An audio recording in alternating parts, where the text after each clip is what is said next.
बात हुई है, मोदी जी पे बात हुई है, और जो इंडिया और अमेरिका के रिलेशंस हैं जो बिगड़ गए थे, जो खराब हो गए थे, उनको सुधारने का एक बहुत अथक प्रयास अमेरिका द्वारा। अमेरिका चाहता कि भारत के साथ रिलेशन अच्छा हो, अमेरिका चाहता कि भारत के साथ ट्रेड डील हो, अमेरिका चाहता है कि बायलैटरल रिलेशंस एक नई जगह पे पहुंचे, अमेरिका चाहता है कि वो ट्रेड हो, टेक्नोलॉजी और मिलिट्री हो, उसमें कॉपरेशन बढ़े और ये कॉपरेशन बहुत बड़ा जाए और दुनिया में नंबर 1 बने। इसको लेके प्रधानमंत्री मोदी जी का भी एक ट्वीट आया है, यूएस से भी इसकी पुष्टि हुई है और मीटिंग को काफी सफल और काफी फलदायक बताया गया। अब अगर आप इसके बैकग्राउंड में जाइए, क्या कहानी है, देखिए इसकी कहानी भी शुरू होती है यूएस के नेशनल स्ट्रैटेजी डॉक्यूमेंट से, जिसमें ये बताया गया था कि जिसमें ये बताया गया था कि जो बेसिकली आपको भारत से है रिलेशंस आपको सुधारने पड़ेंगे, और भारत से आपको रिलेशन सुधारने नहीं पड़ेंगे, आपको ये जितनी भी चीजें हैं जो भी डोनाल्ड ट्रंप अभी अपनी मन मर्जी चलानी है वो सब खत्म करना पड़ेगा। You have to really think of improving your Trump के लिए कंपल्शन ऑप्शन नहीं है। अमेरिकन रिपब्लिकन डेमोक्रेट सब इसके पीछे लगे और he is entering A mid term elections.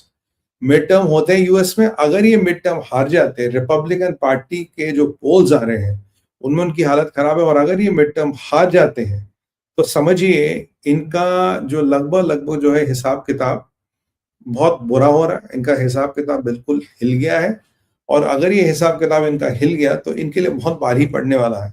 और अगर ये मिड टर्म्स हार जाते हैं, he can be still in the power but can be A lame duck president जिसके पास कोई ताकत नहीं होती। और आने वाले टाइम में जो रिपब्लिकन पार्टी है उसका जो भी हिसाब किताब, अगर भी कुछ भी जीतने की संभावनाएं बनती हैं, वो संभावनाएं बिल्कुल खारिज हो जाती है, बिल्कुल खत्म हो जाती है।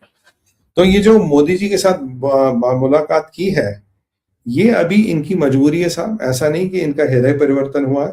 वो कहते हैं ना, मरता क्या ना करता, वो वाली बात है, मरता क्या ना करता वो वाली बात है कि समथिंग ट्रबलिंग में मरता क्या ना करता वाली बात है। There was no option for him but not to do it, क्योंकि यहाँ भारत यूक्रेन के रशिया के करीब आ रहा है, वहां यूरोप में परिस्थिति बिगड़ रही है, यहाँ चाइना अपने दाव पेच खेल रहा है, और चाइना और जापान की लड़ाई जो है ये बिल्कुल दिन ब दिन एस्केलेट हो रही है। आज की आपने खबर पढ़ी होगी कि यूएस के बॉम्बर्स ने पार्टिसिपेट किया जापान के साथ एक्सरसाइज में, क्योंकि अभी चाइना और रशिया की एक्सरसाइज उस क्षेत्र में हुई है। तो ये जो जापान वाला कॉन्फ्लिक्ट है ये एस्केलेट हो रहा है, और डोनाल्ड ट्रंप के पास विकल्प नहीं है। ये जो आया है डोनाल्ड ट्रंप, ये मजबूरी में आया है।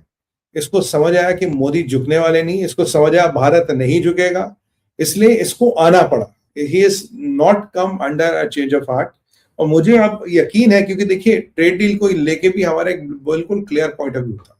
वो क्लियर पॉइंट ऑफ व्यू ये था कि भाई हमने सारे विकल्प जो है खोल दिए हैं, हमने इनको ऑप्शन ट्रेड डील का दे दिया है, और जो हमारा ऑप्शन था वो बेहतरीन है। इसीलिए, क्योंकि ये हम नहीं कहते, I have to just adjust my monitor a bit, give me a second.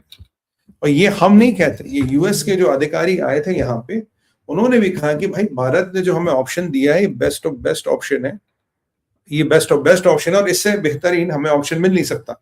कहीं ना कहीं जाके डोनाल्ड ट्रंप के पाले में बॉल अटक गई थी कि भाई तेरे अफसर, तेरे लोग खुद कह रहे हैं ये best of the best option है, इससे अच्छी ट्रेड डील भारत दे नहीं सकता। Bharat is a tough nut to crack. Modi झुका नहीं, मोदी ने अपने ऑल्टरनेट बना दिए, भारत ने अपने ऑल्टरनेट बना दिए। भारत तब भी ग्रो कर रहा था एट 8.2%, जिसकी आप परिकल्पना भी नहीं कर सकते। और एक और मैं बता दूं आपको, एक और स्टडी आई थी, ये हार्वर्ड यूनिवर्सिटी की स्टडी थी, अभी भी पब्लिश हुई है। इसमें एक बड़ा अच्छा कंपैरिजन किया गया है। उसमें कंपैरिजन किया गया है कि भारत एज अ इकोनॉमी कैसा कर रहा है। कंपैरिजन हुआ है इकोनॉमीज बिफोर कोविड और आफ्टर कोविड।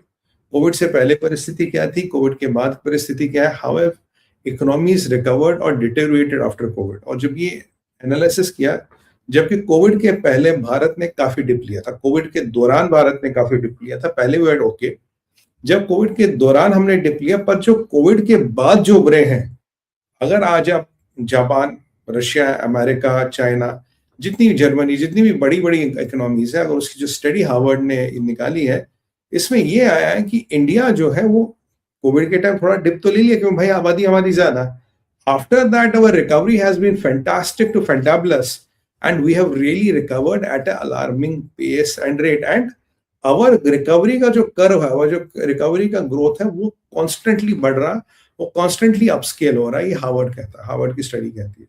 तो हमारा जो बढ़ने की श्रेणी है वो बहुत बड़ी है, बहुत पावरफुल है।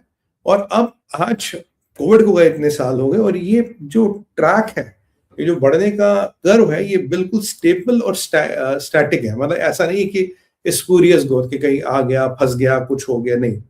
हम कॉन्स्टेंटली बढ़ रहे हैं और कॉन्स्टेंटली बेटर कर रहे हैं, ये उनकी स्टडी कहती है। तो मतलब अगर दुनिया में कहीं संपन्नता है, अगर दुनिया में कहीं सोने की चिड़िया है, अगर दुनिया में कहीं आर्थिक ट्रेजर है, और अगर दुनिया की कहीं होप है, वो कहीं ना कहीं भारत से जुड़ती है। ये उनकी स्टडी बिल्कुल क्लियर कहती है। तो और ये हार्वर्ड अमेरिकन इंस्टीट्यूट है, उनका रिसर्च है, उन्होंने पब्लिश किया। तो यहाँ कहीं ना कहीं पे जो परेशानियां हैं वो बढ़ती जा रही है। डोनाल्ड ट्रंप को चाइना से जान छुटानी है, डोनाल्ड ट्रंप को इंडो पैसिफिक चाहिए। इंडियन ओशन से 55% ट्रेड निकलता है, 15 ट्रिलियन के रिजर्व्स अंदर दबे हुए हैं। और अगर आपको दुनिया पे कंट्रोल रखना है, आपको इंडियन ओशन पे कंट्रोल रखना है, फ्यूचर जियोपॉलिटिकल थिएटर, सबसे बड़ा geopolitical theatre of the next decades to come is going to be Indian Ocean। और चाइना को साउथ चाइना सी में कंट्रोल करना। China should not be able to get into Africa. China छोटी छोटी countries को debt trap नहीं करना चाहिए, और इंडो पैसिफिक होना जरूरी है। इंडो पैसिफिक का की परिकल्पना भी बिना इंडिया के इम्पॉसिबल है। तो जो मैं आपको कह रहा हूं, it is basically a marriage of compulsion, और ये एक मजबूरी है। और कहीं ना कहीं जो भारत नहीं झुका है, जो मोदी नहीं झुके, जो भारत की राजनीति बड़ी ट्रांजिशनल नहीं रही है, भारत की राजनीति ऐसी नहीं रही, ठीक है साहब झुक जाओ, ठीक है साहब उठ जाओ, झुक जाओ उठ जाओ, ऐसा भारत ने करने से मना किया। और Bharat has stood to its ground कि ये जी हजूर, जी जनाब, आज आपके मूड में क्या है, इस सब को जैसे भारत ने नकार दिया, भारत ने इसको रिजेक्ट कर दिया, अमेरिका की मजबूरी हुई ये। मैं आपको कह रहा था, you hold to the ground, you hold, कहते हैं ना सत्यमेव जयते, सत्य की हमेशा जीत होती है। ताकत, मेहनत हमेशा फल देती है, और हिम्मत और मेहनत अगर आपकी साथ हो, इंटेंशन अच्छा हो, तो आपको कोई नहीं रोक सकता। भगवान श्री कृष्ण ने भी गीता में कहा है, the intention of Karma determines the outcome of Karma. वही आपको यहां होता नजर आता है। Intention of Karma determines the outcome of Karma, क्योंकि हमारा इंटेंशन किसी को दबाना दिखाना नहीं था। हाँ, एक बात तो जरूर हो गई, डोनाल्ड ट्रंप पर्सनली कुछ भी चाहे, पर्सनली उनकी कुछ भी मंशा हो, पर्सनल उनकी लाइकिंग कुछ भी हो, बट जहां अमेरिका का नेशनल इंटरेस्ट आएगा, वहां ट्रंप को भी झुकना पड़ा। ट्रंप अपने आप को कितना बड़ा आदमी समझता हो, कितना बड़ा शहंशाह समझता हो, फर्क नहीं पड़ता। आज मैंने एक टीवी डिबेट पे कहा था कि American farmer, I think he was a deputy secretary of state, वो था डिबेट में। तो मैंने कहा भाई, अल्टीमेटली अमेरिका का हित और अमेरिका के लोग का हित, अमेरिका के बच्चों का फ्यूचर डोनाल्ड ट्रंप के हाथ में, as a as a leader of the America. It is not his personal whims and fancies. It is not his personal likings. The chair is not about his personal likings. और अगर आपको ये करना, तो आपको बदलना पड़ेगा। पर अब what is the flip side? Flip side है कि क्या ट्रेड डील होगी? फ्लिप साइड क्या, ट्रेड डील होगी?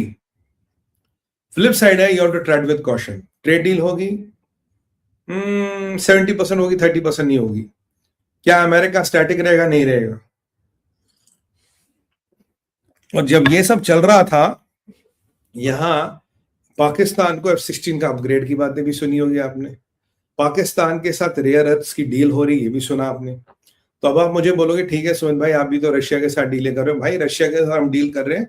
रशिया और अमेरिका की दुश्मनी नहीं है। Russia and America are not existential threats. आप चाइना के साथ व्यापार कर रहे हो, भाई अमेरिका भी तो कर रहा है, कोई हम थोड़ी ना कर रहे हैं। बट यहाँ ये पंचर वालों के साथ दोस्ती ट्रंप को जरा भारी पड़ रही है।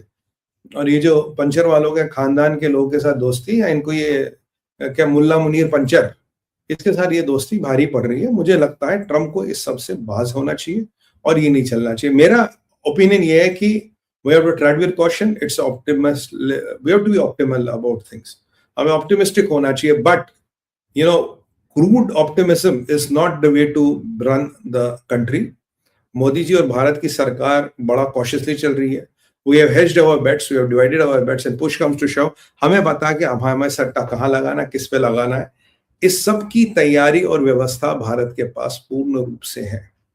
We are demanding a holistic approach to this problem. We are not demanding a piecemeal approach. और ये वो जो अमेरिकन बैठा था, उसने एक बात अच्छी कही, कह रहा भाई एक चीज की तो मैं सराहना करूंगा, कह रहा भारत झुका नहीं, मोदी झुके नहीं। और भारत ने ये जो ट्रंप की रोज रोज कहते हैं ना soup of the day foreign policy, जिसको रोज का आज ये चाहिए वो चाहिए, भारत झुका नहीं, भारत इस चीज को लेके टूटा नहीं, और भारत शोड इट्स रिजॉल्व। और भारत अब भी कहता है होलिस्टिक पैकेज की बात करो, तुम्हारे जिले सभानी के मूड पे चीजें नहीं चलने वाली है।